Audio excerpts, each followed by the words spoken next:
Hey, this is Pastor Steve with Word Study number 21, and it's really a couple of words, and that is Love Feast. And this is a meal that was shared by the early church when they met together for fellowship as well as for the Lord's Supper, or sometimes we call that communion or Eucharist. Well, the purpose of the Love Feast was to remember Christ. Second of all, to encourage the disciples. And third of all, to share God's provision with the needy. Well, in the time of Christ, communal meals to express friendship and to observe religious feasts were practiced in both the Greek and the Jewish cultures, which were both present in that day, the day of Christ in the early church. Well, the yearly Passover meal was the most important such event among the Jews. Jesus chose this occasion to institute the Lord's Supper. Thus, it was natural for the early Christians, when they celebrated the Lord's Supper, to do it in connection with a common meal.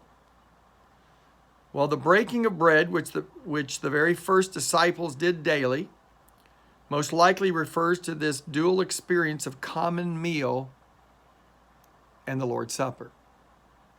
Well, because of such abuses of those described in the New Testament, especially 1 Corinthians chapter 11, and probably for reasons of convenience, the meal and the Eucharist became separated in some regions by the 2nd century AD.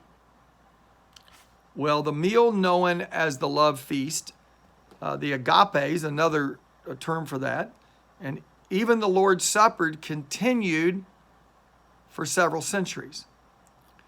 However, at times it became merely a charity supper for the poor, and at other times a lavish banquet for the wealthy.